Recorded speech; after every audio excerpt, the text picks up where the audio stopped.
and jump into the questions. Sure. So the first thing is they say if you live in California long enough, you'll get allergies. So I have really bad allergies, and since I woke up like, I don't know, 20 minutes ago, I may seem a little stuffy, so apologies in advance. But that's what you have coming to you if you move here. So see, it's like part of the talk. um, so I guess a quick introduction would be that I worked at a middle school in Chonan when I was a Fulbright grantee. And um, if you know Aaron Pooley, because he's like a really long time ETA that's still in Korea, his first year was my year in Korea, and he was also in Chonan. So I don't know if that gives you some context, but that's how long ago I was in ETA, which means it was like 4.5 years ago, which is crazy. I was in Korea from 2009 to 2010, and then I guess in terms of what my job is now. So after I decided not to go to graduate school, which is what my original plan was when I was in Korea, I had a grad school offer for a PhD program and a master's program that I was considering, and I decided I didn't want to do it anymore, and I would just jump into the industry, even though I had no like business internships in my resume. I pretty much only had research and working at a bookstore in my resume. I had like classes, research, and working at a bookstore. So I went into applying for jobs during like pretty much the worst time to apply for jobs. Like 2008 to 2010 was like the worst window for graduates. And my parents were like, why aren't you going to graduate school?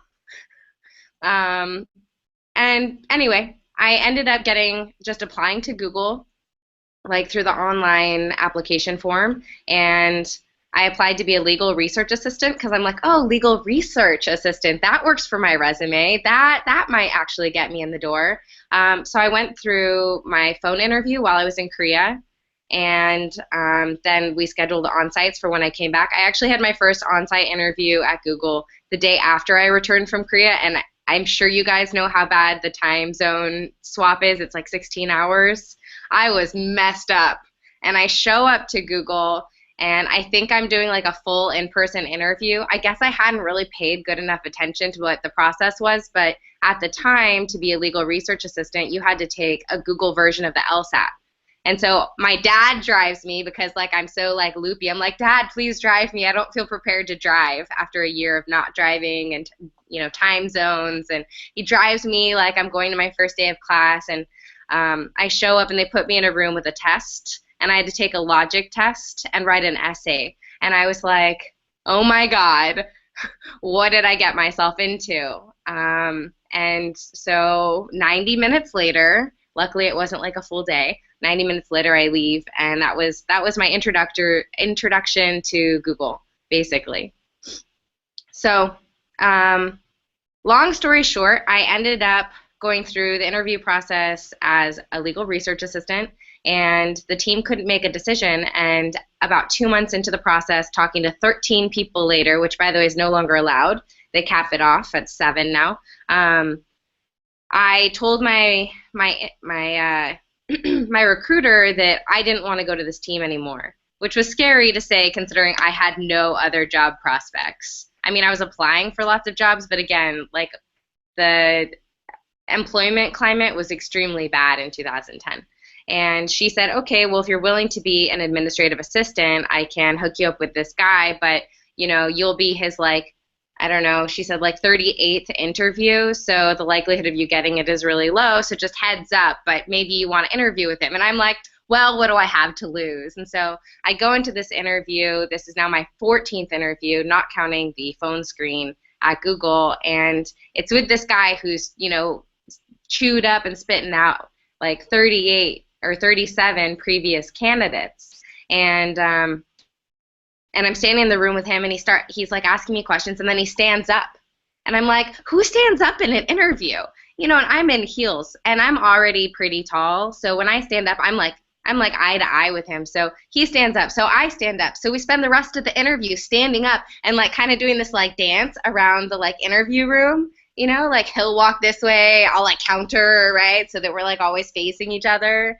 And so like we dance through this interview, and I 2 weeks later do one more interview, and I get the job. And I spend the next 3.5 years working for Tom Siegel, who's the vice president of product quality operations at Google. And product quality operations is the team that writes policy, so product policy, not public policy, and does the manual side of enforcement.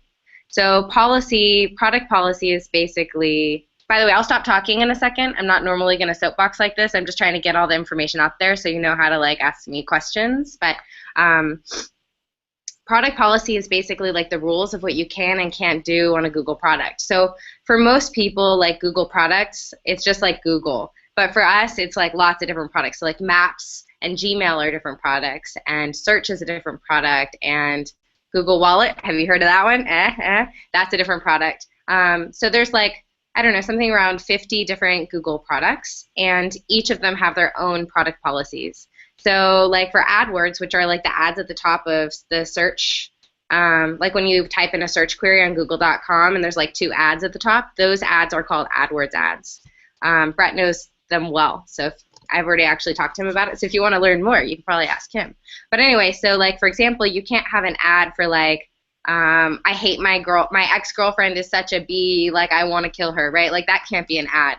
But you also can't have an ad for like, weapons, right? Guns are not something that Google wants to profit on. You can't have an ad for something that has to do with disaster relief services because Google doesn't want to profit off of disasters. So like these are like the types of rules that are written through product policies. So after you write rules for Google products, they don't matter unless you enforce them. And Google enforces their rules in 2 different ways. One is at scale, which is algorithmically. Obviously, there's like billions of users, so you can't have like manual review of like every single ad to make sure if it's all of our like dozens of policies. So like you write a product policy, you give it to the engineers, they create like automatic filters that flag and capture badness, and then they like automatically take bad like policy violators out of the system. Sometimes these algorithms can't be confident enough to make an automatic decision, and it's at that point that like an ad or whatever it is triggers enough of the signals, they get sent for a manual review, in which case it goes back to PQO where the product policies are written, and there's manual reviewers who look at them and they take manual action. And they do 2 things. One, they are able to capture like new loopholes that bad actors are finding to circumvent our policies, and then they improve the algorithms with the engineers and improve the product policies. And then the second thing that they do is they look for people who are like abusing, let's say like 5 different products. So it's one way to describe what PQO does if you only look at the enforcement side is it's like the team at Google that handles spam and abuse. So fraud and all that. So I saw that there are some questions, and I won't answer them now, but on like security and privacy, and I think that my experience in PQO will help with that. What I do now, so I start off as an admin. I did that for a couple of years. Then I started doing executive communications, which means I wrote all of my VPs like emails and like messages to the team and speeches and all of that stuff. So I did executive communications. I did project management. We rewrote all of Google's AdWords policies, so that's like a pretty substantial undertaking. There was a team of about 50 of us who worked on it, but I was the project manager for that, so the person who sort of organized how the whole plan went down.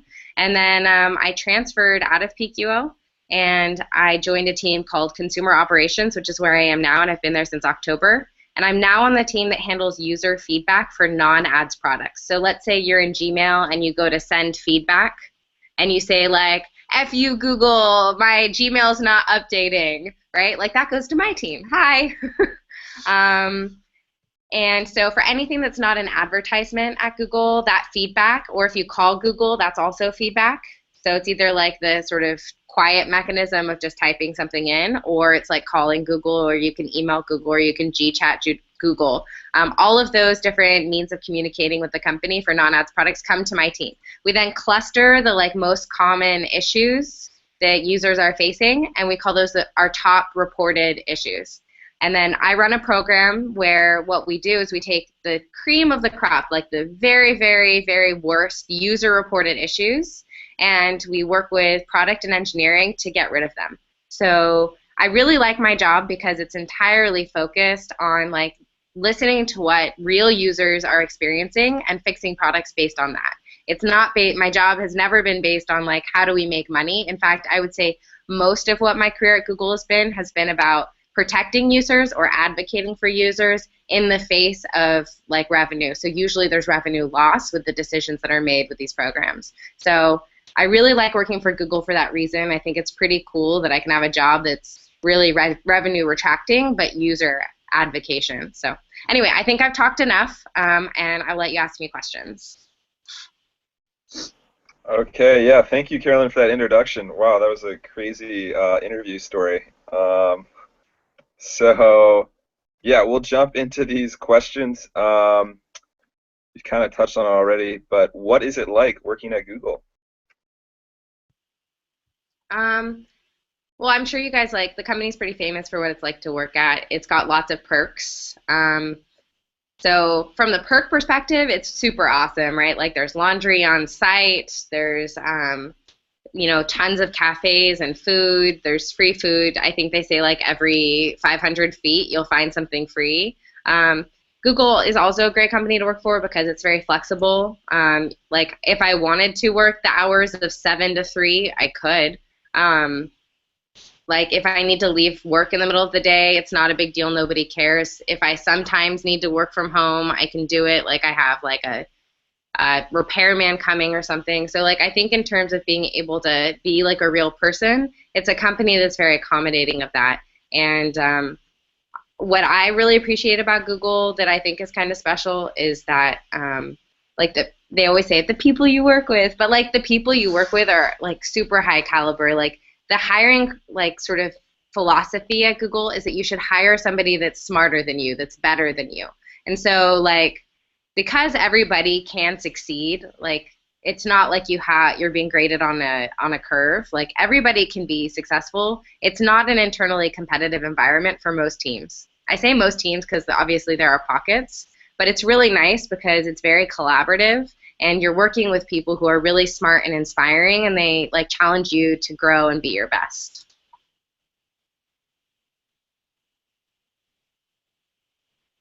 Okay, thank you. Um, I think we can skip number two, actually. You mentioned all that. So what skill sets are offered at a company such as Google? So, it's kind of hard to like answer that without talking about specific roles because obviously the skills that you're looking for in a software engineer are going to be different than a salesman. That said, I do think that there's a couple of things. So this is my observation and also how I interview. Obviously, I caveat everything with like this is my perspective and not necessarily everyone would answer it this way. But I think in terms of like what skills are like really valued, I'd say negotiating ambiguity is a really important one. Like usually at Google, you're not going to have a manager that's very prescriptive about like what you need to do to be successful. So you're not going to have someone that's like, you need to do this, this, and this today. Usually you're going to be like, okay, you need to like, you have this goal, figure out how to do it. So I think being able to be like independent and negotiate ambiguity is super important. The other thing is that Google is a constant place of change.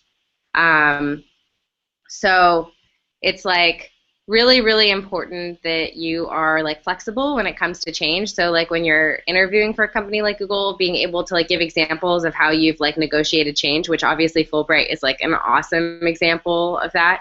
But I can talk about that more with that question about how do you use Fulbright in an interview with a company like Google. But like I think I've gone through 8 reorgs, and a reorg is basically where they take the organization you're in, they put it in a shaker, they do this, and then throw it out like dice and see where things land. Like that's pretty much what a reorg is. They happen constantly. You have to expect that you're going to move seats. Like you may get all cushy and like put your stuff out. You're going to be moving seats probably in 6 months. Most people have like a dozen different managers within like their first handful of years at Google. So I think that the negotiating ambiguity and being flexible and comfortable with change are like 2 of the most critical cross Google skills you have to have. Wait, I have a question about reorgs. Yeah. Is that just like a seat change, or do you actually change? Are you talking about like when you change your role at Google, like from like the PQ I was doing to what you're doing now, for example? I don't mean changing your role. Usually it means like that like your management like organization changes. So like PQO was run by Tom Siegel, but maybe the leaders underneath Tom, like they switch out. So like, or they group new teams together. So like you used to be part of like the user advocacy team, but then they took your little pocket of 4 people that work on programs and they put them with the like ads and commerce team. And now you're the ads, commerce, and programs team. So your like day-to-day job doesn't necessarily change, but like the organization above you does. It's kind of funny that I'm talking about this now because I actually just found out yesterday that my manager is leaving after I've only been reporting to him for 4 months. So after 4 months with this manager, he's now leaving. My team of 4 people, my sub-team, is being split across 3 different teams within my larger organization. So my job's not going to change, but my manager's going to change. The people I have a regular team meeting with is going to change. So I guess it's like lower scale than like your job, but like still really impactful.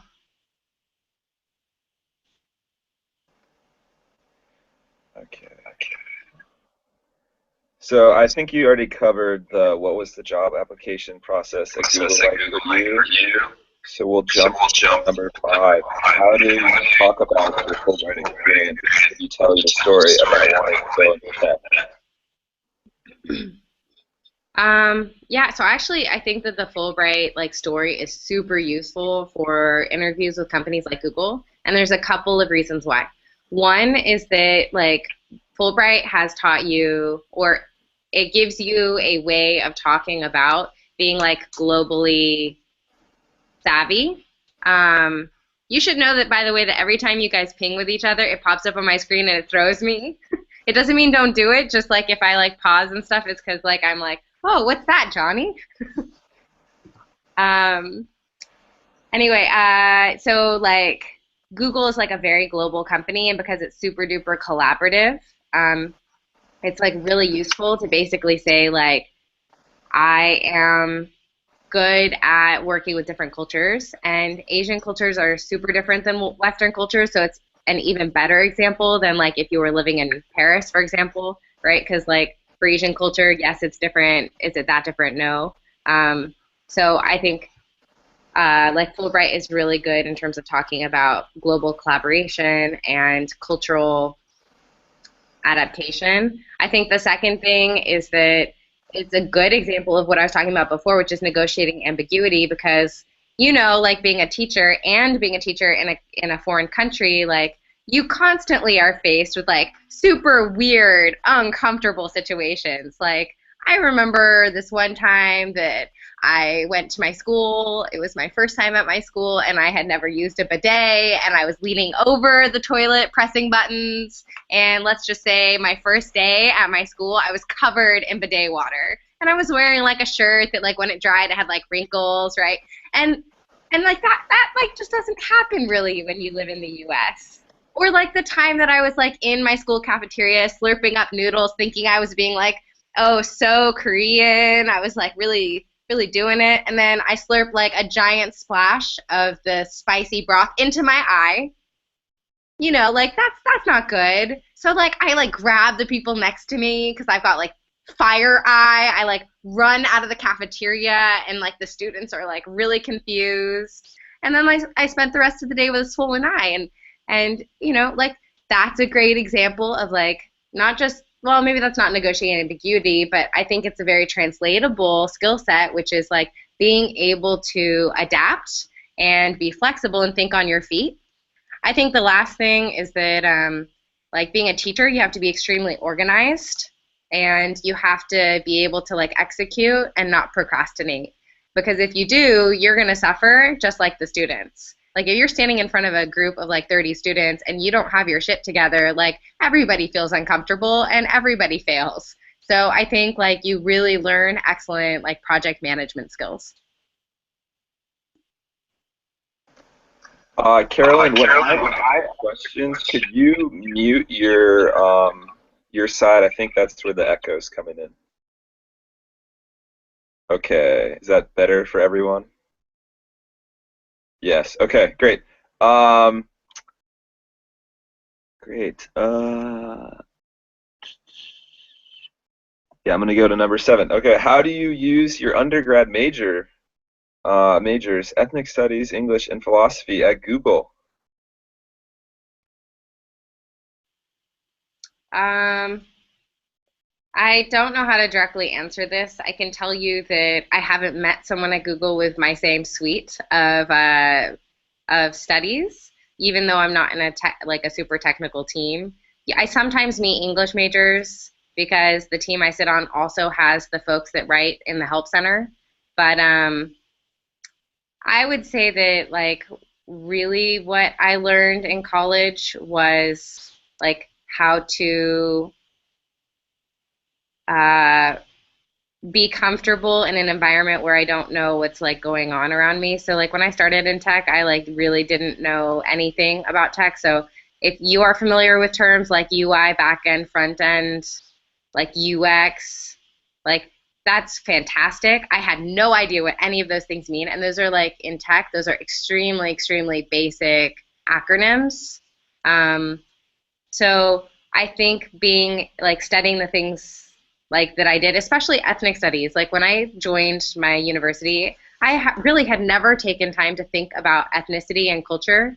Um, I think that's especially easy to do when you're white and you grow up in a mostly white like community. And so part of the reason I chose to be an ethnic studies major was because I wanted to educate myself about the experiences of other people and be in a situation where I didn't know like what was going on or I couldn't make assumptions based on my own experiences.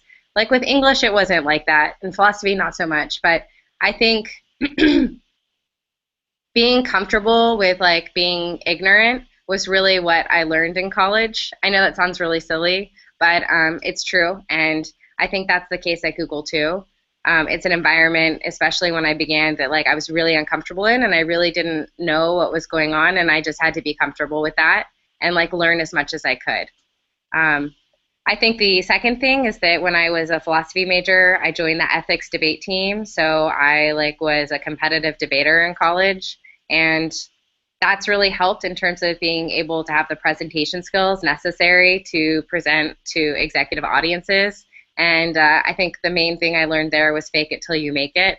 Um, but I think even in Fulbright as a teacher, like that's communication, you know, learning how to talk in front of an audience. So that's really translatable in like the same way. Okay. So what do you think is the biggest misconception about Google as a company? Um, yeah, what about misconceptions about working for Google?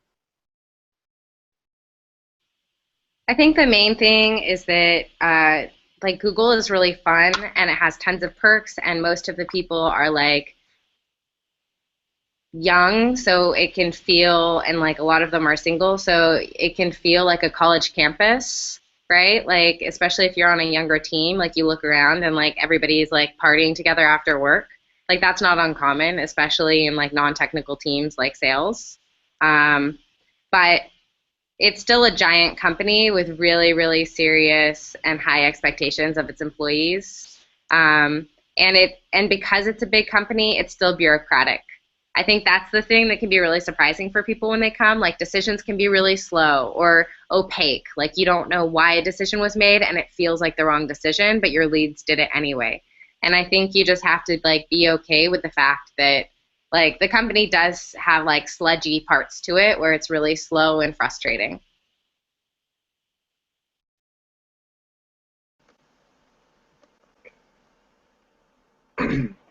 How do you see the internet changing in the near future? How should we be protecting our information?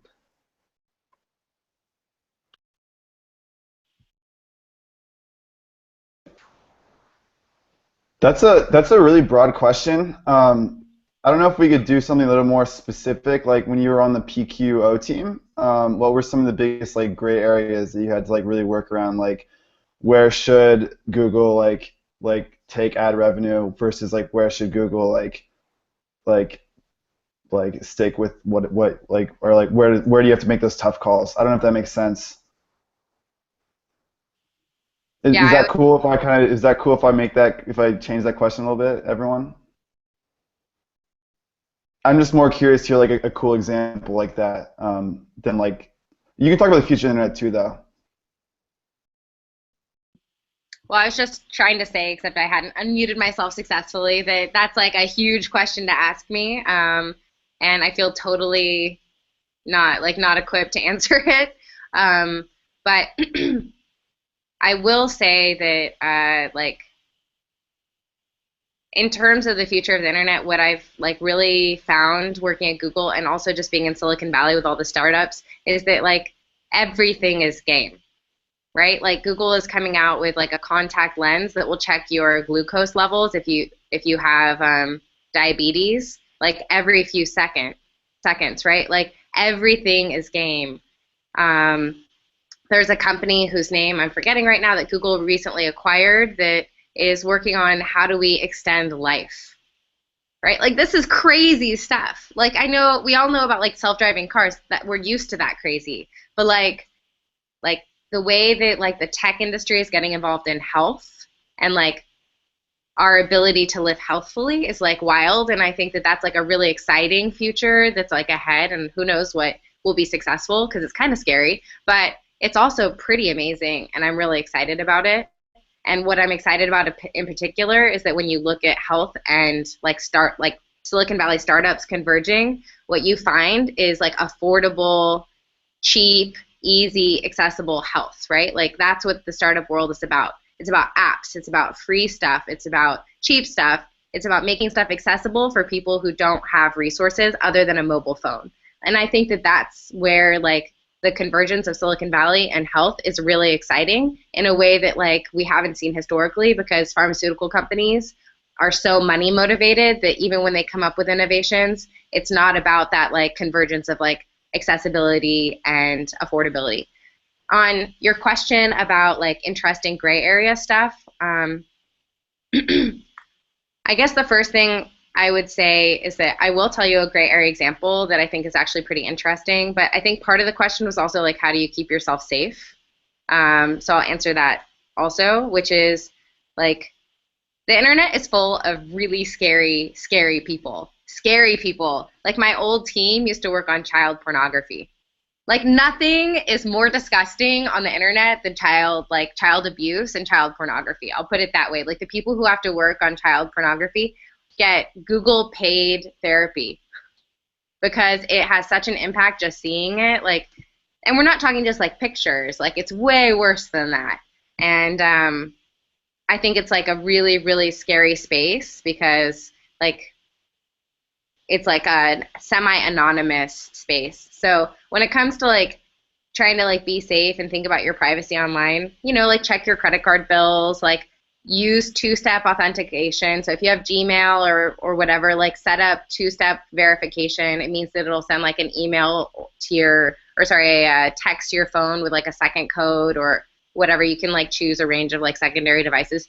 Enable it. It will prevent people from hijacking your email. Getting back into your email is kind of a bitch. Like we have one-to-one support. You can call someone up or you can go through like the automated thing to recover your account, which my team works on, but it's much easier if you just set up two-step verification. Like when you're given privacy or security options that are kind of annoying, it probably means you should do it. Like the more annoying it is, probably the safer you're going to be. So the more I recommend it. Like I've actually been locked out of my personal Gmail account like I think 3 or 4 times because I didn't have my like second verification code and I was in a foreign country and couldn't get a text message, which was really annoying, but it was still totally worth it because it means that I'm safe.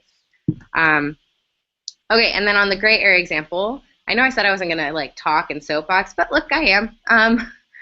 So there was a time when, so the first thing is that when you're looking at policy, monetized products, so products where Google makes money, are significantly harder to write policy for because there's a lot of legal ramifications because you're dealing with money.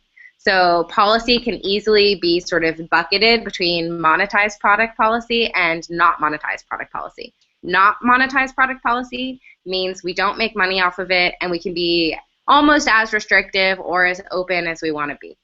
So for not monetized policy, I'll give you 2 examples because I think they're spicier than monetized policy where they play it a little safe. One of them was the team was trying to figure out whether or not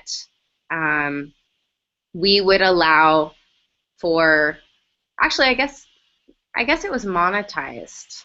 Yeah, it was monetized, my bad. So there are science kits that are really popular among kids to try to get kids into STEM, where they can like do a little surgery on a cockroach, and they put a computer chip in a cockroach, and then with your cell phone, you can control the cockroach's movements, like turn left, turn right, go, stop. It's really, it's cool, but there's some question about whether or not that is scientific inquiry or animal abuse.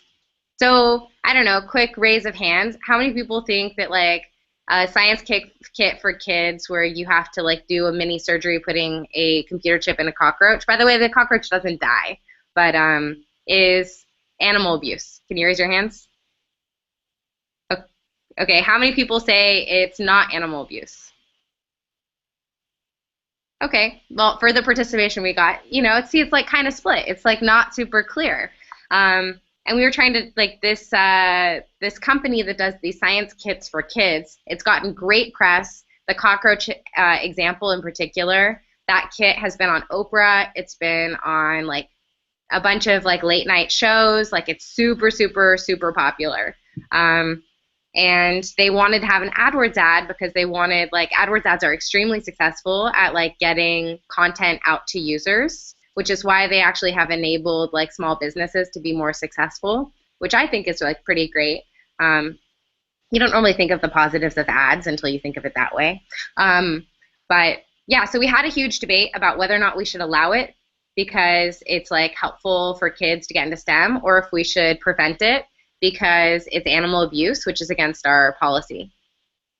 We ended up actually like not allowing the cockroach advertisement, but I think that the likelihood that that will change over time is really high. What we ended up wanting to seek was like some type of like third party who could make a determination about stuff like that, like a scientific community that could make that call as like experts on our behalf. We don't have that yet, but that's like kind of the goal, is that for these types of things, Google doesn't have to be the expert. We can rely on like a field of experts. But it was not allowed at the time. The second example that I'll give you is actually Blogger. It got a lot of press. It actually was a huge deal at Google. And we decided that after, you know, a decade of Blogger being out there, that we would no longer allow pornography. So here's the problem with pornography. How can you tell whether or not a naked picture is art, like science and art, or is like for sexual gratification and excitement, right? Like that's kind of difficult. Yes, you can look at 2 like normal examples and you could probably tell the difference, but sometimes you can't. Like it's a black and white photo and like the naked person is doing some sort of gymnastics like move. It could be more artistic or it could be kind of kinky. Like that's just the truth of it. And so like when you try to apply any kind of like porn restriction to any Google product, it's extremely difficult because of that gray area. So try applying something that's so difficult to a Google product that has been hosting pornographic content for 10 years. Like how do you deal with like grandfathered in pornography? So let's say it's a post from 2007. Like, do we then take out the account, like because they haven't cleaned it up? Does like the entire blogspot get like privatized from public viewing? Like you can have porn if it's private, right? But like if it's publicly viewable, you can't. So do you like get mad at them for something that was posted like a ton of years ago? Do you send them a warning? Like how many warnings do you send? Like what do they have to do to get back in? What if they say that it's art and not porn? Like how do you handle that? Like how do you negotiate those conversations in a way that's like fair, equitable, and translatable to like other inquiries of a similar type. So that was like obviously like a very tough like decision and a very tough situation to enforce after the decision was made. They actually ended up reversing it. So it's, if you want to porn up Blogger, feel free. It actually, part of the reason is that it turns out that Blogspot is actually a is a like community. It's created a community for sharing pornographic and like just sort of like naked pictures for like a lot of marginalized communities. So like for the transgender community, it's actually one of the main ways of like talking about like going through the transitional surgeries and like celebrating it and stuff, because there historically haven't been a lot of like social platforms for that kind of dialogue. So this is pre-Caitlyn Jenner too. What was found was that when we tried to take it off, that like it was actually affecting marginalized communities more than anybody else.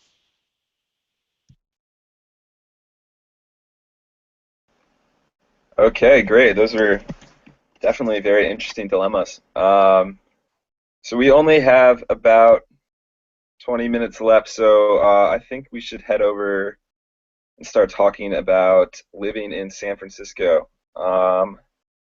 So what's the best strategy or resource for finding jobs in San Francisco, in your opinion? Okay, well, in the interest of time, I'll just talk for a long time and try to answer all the questions that you had posted in like kind of a paragraph. I think Craigslist works well. So definitely Craigslist. I mean, everybody says use your network. It's true. I mean, I've talked to Brett about Google. If anybody else is thinking about applying, I'm more than happy to like talk to you or give you feedback on your resume. Like, I'm part of your network. Like, I definitely want to support Fulbrighters. So you can just shoot me an email. Josh has my email. But the other thing is like use LinkedIn. Like, especially if you want to work in tech in Silicon Valley, like recruiters use LinkedIn. Use LinkedIn. Like, make sure your profile is up to date, that you have your like skill sets up there. I definitely think that that's like a resource that you should try to utilize. In terms of living in San Francisco, some people ask some questions about costs. They're actually saying that San Francisco is the most expensive place to live in the United States. It's now beating Manhattan. The last time I saw a survey, it's very expensive and it's very competitive. When you come to San Francisco and you go to a viewing of like an apartment that you're interested in, bring your credit check, bring a cashier's check, bring a cover letter with references describing yourself. You're probably going to be at a viewing that has like, if it's a decent place for a decent amount of money, there'll probably be a line, and you need to be prepared at that moment to apply for it. You need to have your rental application filled out.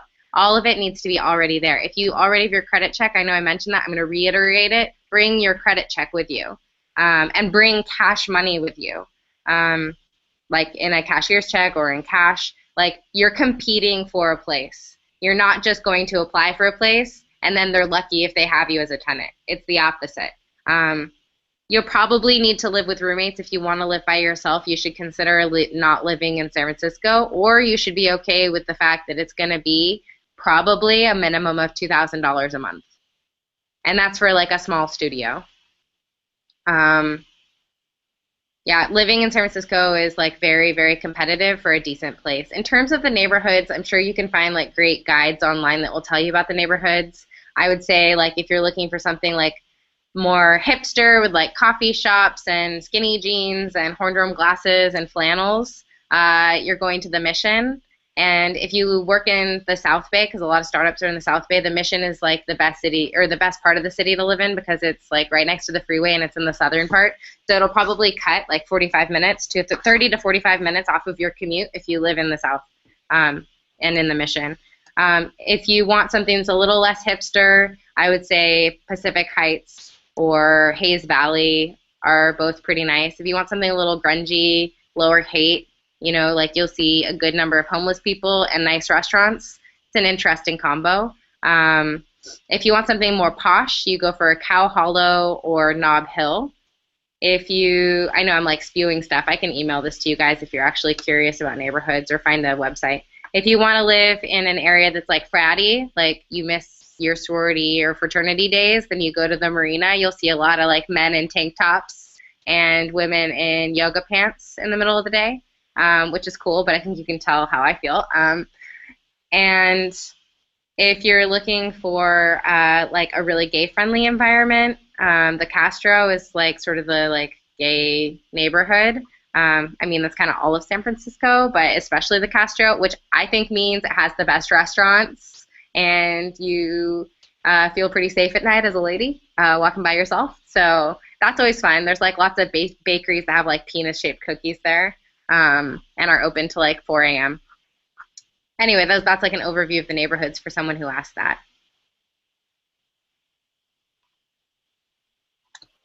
Can I ask a quick question? Can you comment on the feasibility and or convenience of living in the East Bay, especially if I'm working in Embarcadero and or going to airports a lot? So I love the East Bay. My dad lives in the East Bay, so I've spent a lot of time there. I think it's awesome. It's not going to be significantly cheaper. It'll be slightly cheaper, but it'll be slightly cheaper. It's way easier to have a car. So if you have a car, your parking situation, way easier in the East Bay. I just like the culture of the East Bay better than San Francisco, but that's just my personal take, and I think it's because like my dad lives there and I spent a lot of time there growing up. But yeah, so if you work in Embarcadero, it's pretty easy to live in the East Bay. Embarcadero is like the part of the city that's the closest to the East Bay, and it's also accessible by BART. So just make sure you live near BART, because you're not going to want to drive to work every day. You'll just want to drive to a BART parking lot. That's Bay Area Public Transit, or Bay Area Transit.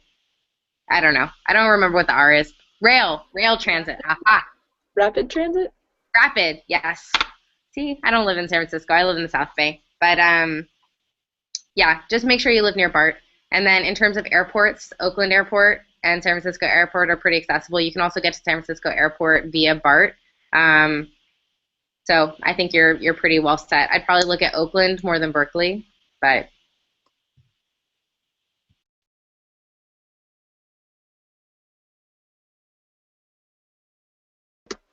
Thank you. Yeah, at this point, if anyone has any additional questions, just unmute yourself and go for it.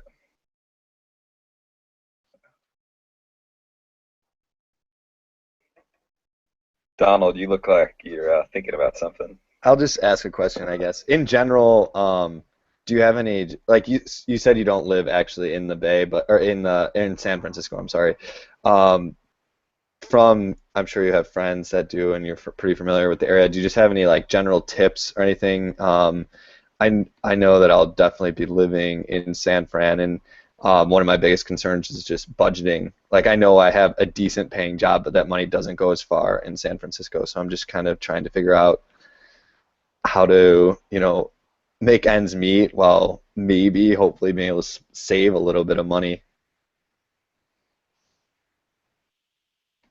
yeah, no, it's budgeting in San Francisco is really, really hard. I think the first thing you should feel empowered to do is negotiate for your salary. So I know that like some of you guys have previous job experience, so maybe you also feel like have an opinion on this, but I think you should feel comfortable that when you have a job offer to negotiate for more money. Like usually whatever their first offer for you is not what they're willing to offer, and they've already told you they want you on their team. They've already invested time and money interviewing you and debating about whether or not to hire you and putting together a packet for you.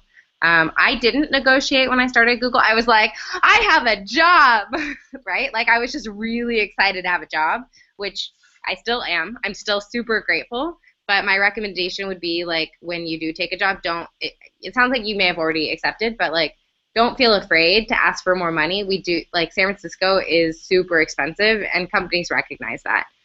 In terms of budgeting, like the first thing is like if you are open to living with roommates, do that instead of living by yourself. So part of the reason that I live in the South Bay is that I wanted to live by myself, and it was slightly cheaper for me to live in the South Bay. Plus I save 3 hours a day commuting, which for me, because I like the outdoors, I like use the time that my colleagues spend the 3 hours a day, and I'm not exaggerating, that's like a minimum 3 hours a day for my colleagues that live in SF. I go like hiking and I have a kayak and stuff, so like that's how I fill my time. People are always like, what do you do in the South Bay? That's my answer. But I would say, yeah, live with people, ask for more money.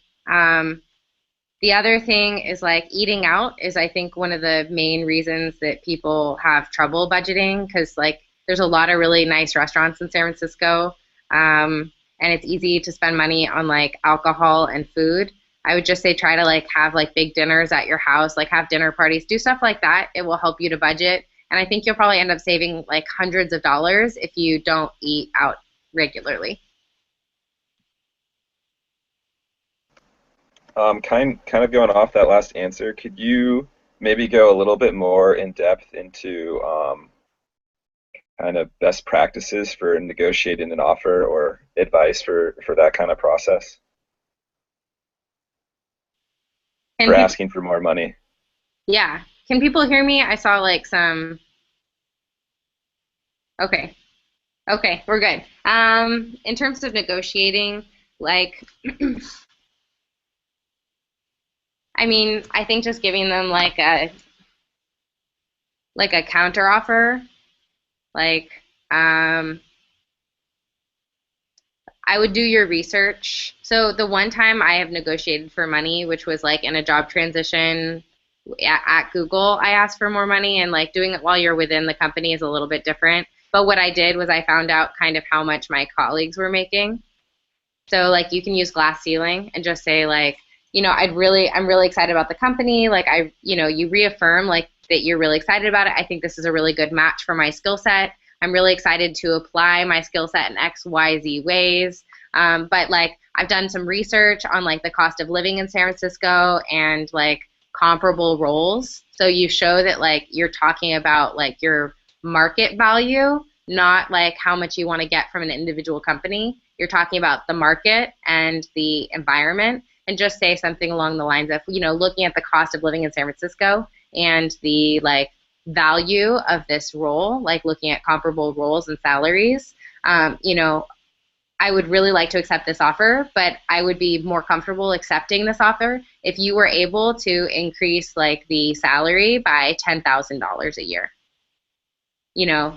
And then it like puts you in a position where it's like not really personal. It's not about you and them. It's not arrogance, because it's not about you and like how valuable you are. It's about like the larger industry and environment. And then the other thing is if you say it in a soft way like that and they say, let me get back to you, and they come back to you and say, we're not able to offer you anymore, you can then choose to either take it or not, and you really haven't lost anything.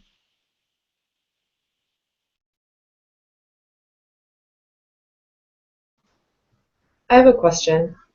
Maybe this is a little more personal, but I have talked to a few other people that have worked with Google, and when I asked them what the downsides of Google are, they echoed what you said. They said, yeah, it can get very bureaucratic because it's a huge company. It's an advertising company. So I wanted to ask you, how do you think about the way that you need to be growing and progressing in your job for it to be worth it to you? And do you feel like Google is a place where you are, for the rest of your career, going to be able to grow and keep learning and not be having to compete with too many other people and reach a point where that stops? That's a good question. So the first thing that I would respond to is that you called it an advertising company.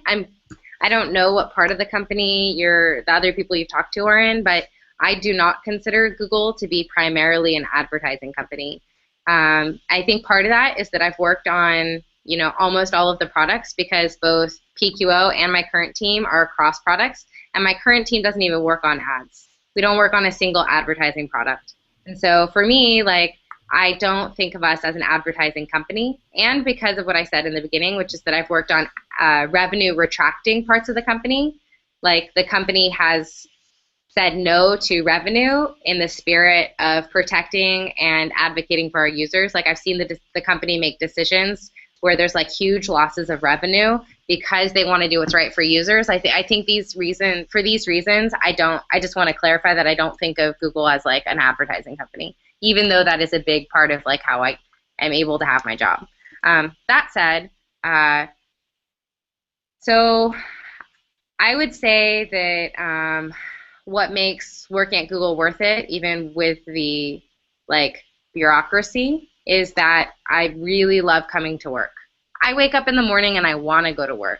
I'm excited about the problems that I have to work on. Like, my problems have to do with what users are frustrated with. Like, it's really easy to get excited about coming to work when you like believe in the stuff that you're working on. I also believe that Google products make people's lives better and make information and services more accessible to people and groups that don't have like a lot of like accessibility to like money and venture capitalism. Like, I really do believe AdWords helps small businesses get off their feet. I really do believe that like the suite of free Gmail products, so like Google products like Gmail and Docs and Drive and like Google Hangouts and all of that, I really do believe that those free products make like a lot of things in this world possible for people and groups and small companies that don't have a lot of money. And I think that that's like really inspiring.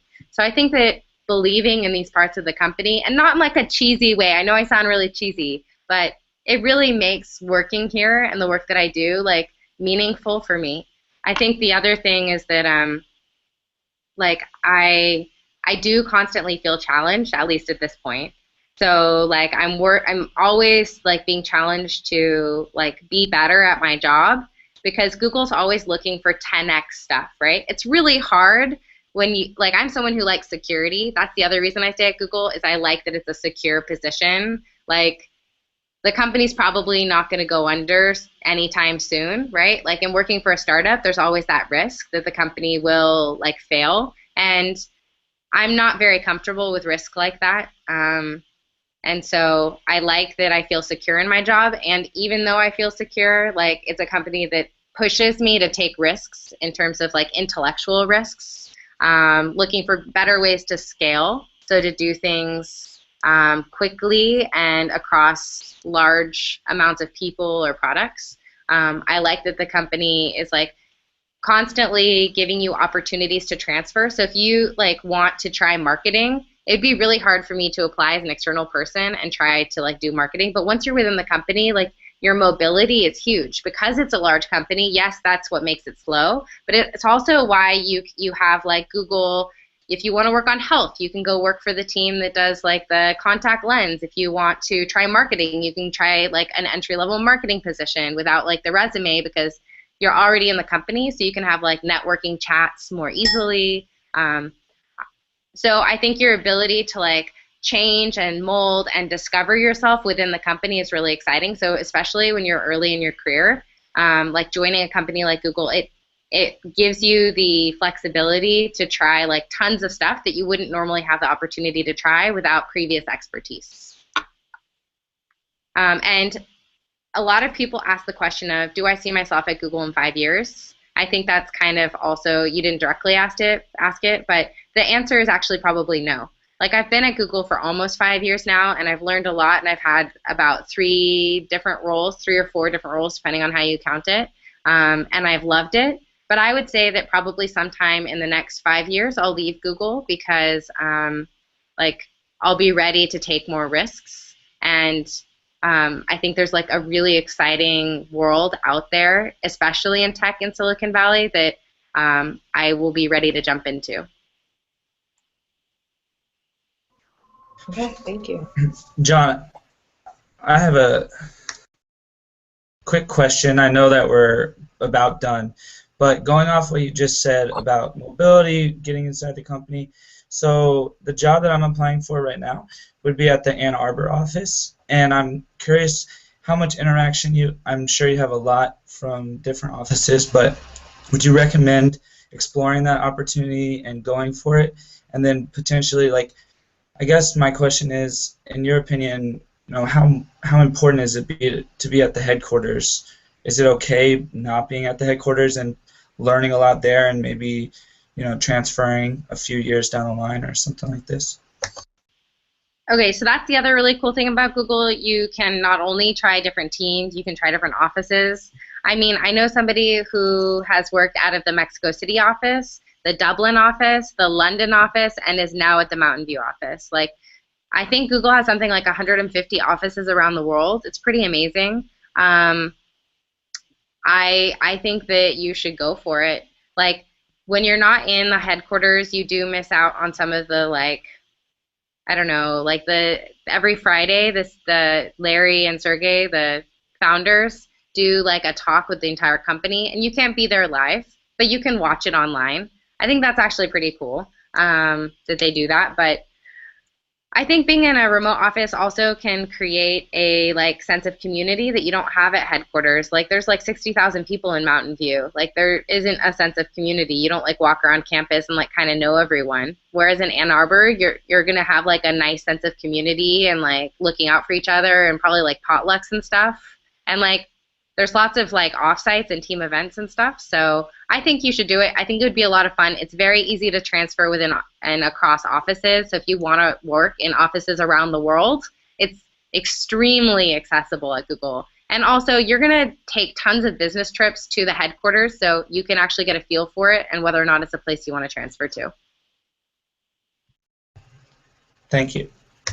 By the way, I do have time to run over if people have more questions, but I totally recognize that it may be a really terrible time for you guys right now. So if you want to drop off, I'm also happy to like answer questions over email or like catch up with you guys individually. Like I said, I really care about supporting this community, and I don't know everything, but I do have a large network of people over here, so I'm happy to leverage that network to help you guys like either like find jobs or like figure out places to live and stuff. So like definitely use me. I'm more than happy to like spend time helping you guys. Brett knows I can be a little slow on email, but you can always like just ping it up to me. Like I do really like care.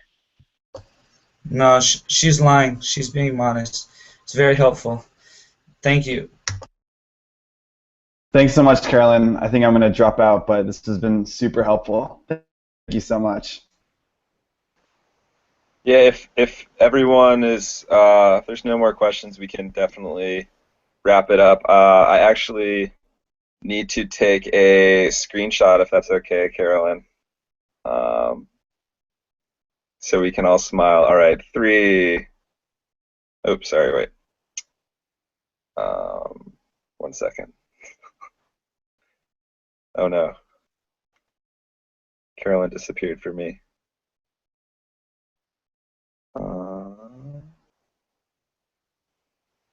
Sorry. Just a heads here we up, you don't actually have to open the app, I think, for it to work. Right? Well, It's fun yeah, to do. okay. I'm using the Google camera now. So Carl took it. Oh no. Carl, do it again. All right, 3, 2, 1. Why do you get to be the front face, John? You should make No, it's her the front Carolyn. face. Oh, on you, it's on my camera. It's you. Never mind. She didn't even know she was the main attraction. She wasn't even looking. She was, Brett. She's smiling. You're out of it. Okay, Carolyn, thank you so much. It was a really insightful hour hearing from you about Google and San Francisco. I think we all gained a lot, and I will definitely pass on your email to everyone here. And also, is this okay to post to the YouTube channel? Let me find out whether or not my examples about gray area stuff were things that I was allowed to say in such frankness, and I'll get back to you today. Okay, great. That's the only thing I said that I would be sensitive about is my comments about Blogger and about the cockroach. I know that seems really silly, but I'll let you know today. Thanks so much, everyone. It was really nice to meet you. Thank you. Thank you. Thank you. Nice to meet you.